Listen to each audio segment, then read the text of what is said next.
when you have the unified champion who's looking to be great taking on the monster who already is pretty great, 3-weight division champion, going up in weight, challenging the unified champion in Japan.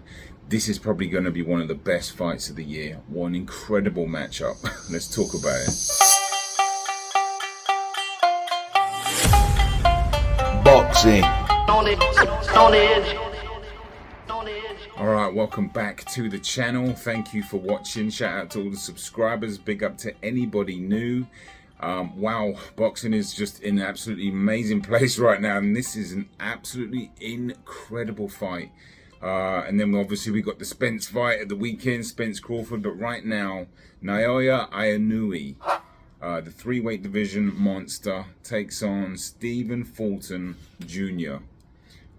Cool boy Steph, what an absolutely magical matchup. Both technically gifted. Schoolboy's the slickster. He's rugged from Philadelphia. He can bang on the inside if he wants to. He's got a beautiful jab. They've both got beautiful jabs. Inoue's got the power. Will that travel up to 122? I think so. How will Fulton's be able to deal with the power? You know, what effect will it have on him? He's the bigger man as well. When you watch them side by side, you think, well, okay, well, let's actually look at the tail of the tape right now. You know, he's got the height and a slight reach advantage, and they're both roughly the same age. Obviously, the KO percentage stands out, but we know that about Inoue. So there are some fascinating questions to ask, and I think, you know, obviously the biggest one, I feel like watching a lot of other videos, people are talking about, will Inoue's power travel up? And the reason why I say I think so is because it's so technically, you know, perfectly placed, and his footwork is so tidy, and his shape and his base is so clean, and it's always in roughly the right place, and he has just beautiful technique, and technique equals power, but it's his consistency with it as well, and his footwork with it as well. So it's like when you have good technique, that helps with the power. I don't know for sure, you know, I could be wrong, but we'll find out. We'll find out on Tuesday morning. Really weird time. Obviously it's in Japan, but that's something that is really interesting. The other thing is obviously how much bigger will Fulton Jr. be? You know, will he be on the inside at times, where he's a very good inside fighter? That's probably his advantage. How will he get there? You know, obviously they both have tremendous jabs. Okay, this for me, I think it's going to be a beautiful sight to see both these guys get their jab game established early. You know, this is just going to be such a beautiful thing to see. Who's going to be able to sort of hypnotize one another with the jab? Obviously Inoue is brilliant at setting up his punches off the jab. You know, he can throw it in many ways. Fulton can throw his jab in many ways. He's probably got a more variety of jabs, slightly, you know, with ranging from stab jabs, you know, swivel jabs, just not really power jabs too many. Inoue's got an amazing power jab.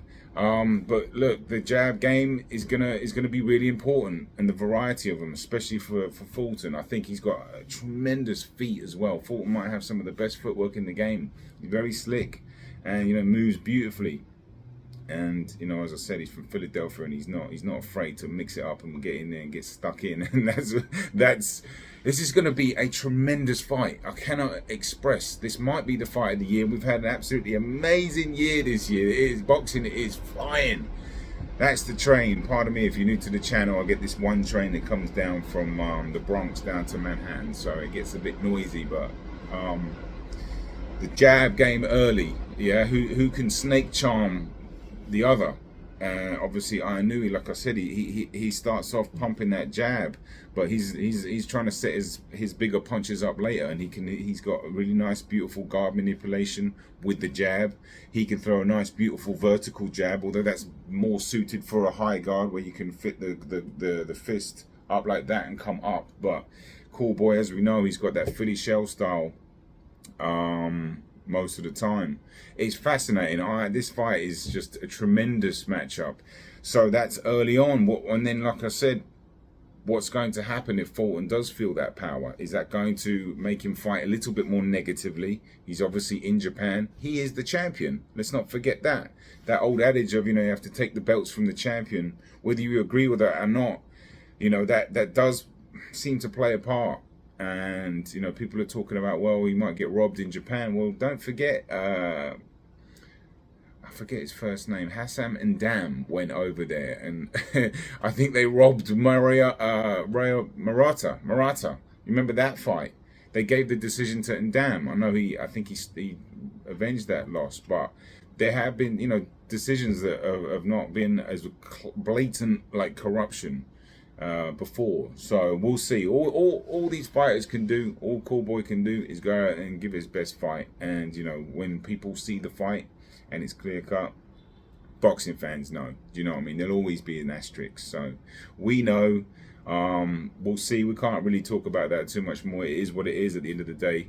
But the middle part of the fight too, when Cowboy, so a big factor that I've seen a lot of people talk about. I'm going to jump on top of it and explain what my thoughts behind it. Obviously, look, Fulton can get countered with his jab. Okay, that's both. I knew he can too. They've both been countered with jabs. Fulton has been hurt by Lopez. We've seen that. It was a few years ago, but he has been caught a few times with the right hand over the top of the jab. Now, if you watch Fulton's jab, there is a slight technical flaw, if I want to call it that, all right, where he'll shoot his jab and it will kind of kink over in like that. I'll show you some footage now.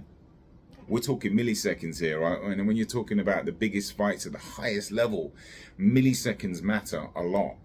So with Fulton's jab, it's very good. He's got a beautiful jab, but every now and then he'll throw it and he'll kink it over, and it will just take a bit more time to get back to its place here, and he can get caught out with that. But he's also been timed with it, and like I said, Inoue can time and counter. They're both good counter punchers. Cowboy's got a beautiful check hook. It's just the ingredients of this fight are magical. But I think right there, Paulie Malignaggi's talked about this, and Boxing Gems as well, amazing channel. They've talked about this, so I'm not going to bring it up as if it's a very easy thing to see as well. When you're talking about jabs, countering it with the right hand is a fairly common thing. But one of the reasons why I think Cowboy gets countered is well, he's got to be careful with leaving that jab out there a couple milliseconds too long, right? And obviously his foot position, you know, it's like when you step in and step out, that would be advisable, you know, almost like I knew he can actually do that with that pendulum stepping, okay? Where you're stepping in and you're stepping out and you're bouncing a little bit, but Cowboy's got to get his head off the line as well and jab and not stay in that range, okay? Because if you are stepping in, you are putting yourself in range as well. But if he's not in range and he's not stepping in, like I said, I'll show you clips. He kinks that jab over to the side, and it takes just 1 or 2 milliseconds to get back to his, you know, zone, if you will. So I knew his jab. It's beautiful. Like I said, he's got a great power jab. He's got a nice, just a good clean jab that he can use to variate up, to set his bigger punches up.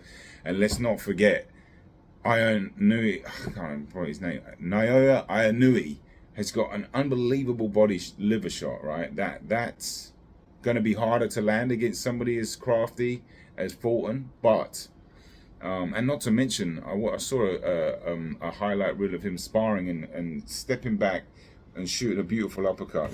I know his footwork is very clean. Cowboy's is amazing too.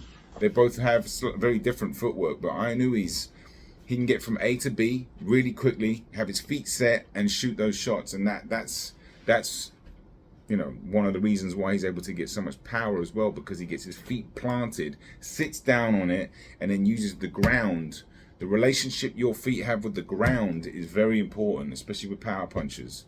And I think, you know, if it does end up on the inside, I would give the advantage to Cowboy, but he's also putting himself in a bit of danger. Well, look, when you find a power puncher, you're in danger almost wherever you are, but maybe less so on the inside. But given Inoue's ability to shoot sneaky shots in there and his body work, Cool Boy is no joke on the inside either. He can get physical and rough, and I think if he can push Inoue back and start banging on the inside too, getting his nice clean shots off like he did against Figueroa and many other fighters. I'll pull up some footage, but it's so intriguing. But I think for me, I think how the fight will go, I think Cool Boy, depending on the size, I think he's going to be probably on the back foot. I think he's going to be trying to, get his jab game going, like I said, trying to neutralize Inoue. Be very wary of those backhands, be very wary of those left hooks as well. Inoue's got a spectacular left hook, but if he can frustrate Inoue a little bit, offset his rhythm and his timing a little bit, get it to the middle late rounds, gauge the energy, maybe calm the crowd down. I think Cool Boy's got a really good chance here. I think he's going to be a bit more physically strong than Inoue might realize, and that could be Cool Boy's advantage. But it's again the power I think is going to come with Inoue, which will and should help him win rounds, just based off the fact having a power puncher in front of you can change your energy.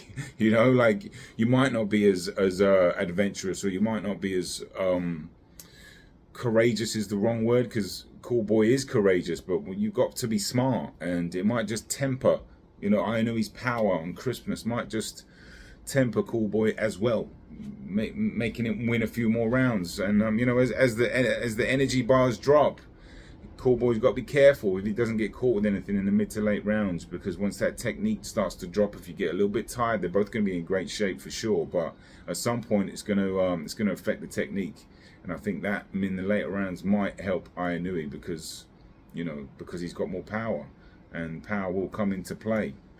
But I can't wait for this one, man. This is an amazing fight. I really truly think it could be the fight of the year. I went back and forth with this, and at first when I saw Cool Boy's size, I was like, wow, that's interesting. He's taller, he's longer, he's got the longer reach, physically stronger. I think that is a massive X factor to me.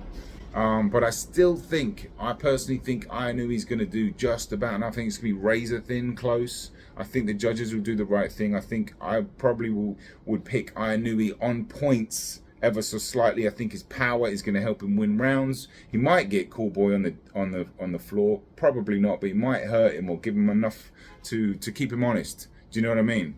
But that being said, Cool Boy is well in with a great chance here, and the fact he's taking this fight, and the fact he wanted to fight Inoue, we should be absolutely lauding that, because that is what boxing needs. Okay, fighters calling out top fighters and them going, yeah, cool, let's fight. That's how the fight got done. You got to give credit to both these guys, because without that, it wouldn't happen. But does Cool Boy Steph have a good chance? Yes. I just perhaps think that Inoue's skill set, his power, but the way he lands it, and his technique and his balance too. Inoue's balance is tremendous, and I think that's going to keep Cool Boy a bit more honest. And like I said, if Cool Boy can mix it up on the inside and get a bit busy there, without taking too much damage down the stretch, he's got opportunity for sure. But he could also quite easily get a lot of rounds in just from boxing Inoue. But again, later on in the fight, when Cool Boy's technique and his base and his shape tends to be falter a little bit as he gets, like, he has a loose energy about him. So I don't know if I think he's just doing it deliberately, but his base and his shape tend to get a little bit more out of shape than Inoue's, and that could be a factor later on. But look, either way, may the best man win. That's all we can ask for, and get a tremendous fight Tuesday morning. And boxing is embarking on a second half of this year, which a lot to live up to from the first half. But I can't wait for it. And then we've got the Spence. I'm going to be making a video about that actually very soon, probably tomorrow or the day after, for my breakdown on that. I would love to know your thoughts in the comments. Do you think, I put a poll up, and some people were, had Fulton, a lot of people actually, thank you for voting, but quite a few had him KOing Inoue. I would be quite surprised if that happened. That would be amazing if he did. But you know, Fulton on points seemed to be the slight favourite there. And then Inoue on points was actually the lowest. And that's what I was actually going for, Inoue on points. So we'll see. Like I said, fights Tuesday morning at about 7 a.m. And, you know, that's it. Spence Crawford breakdown will be out soon. And have a great week. What is it, Sunday? Yeah, Monday tomorrow. Enjoy the week. Hit it hard. And I will see you soon, man. Have a great night. Boxing. Knowledge.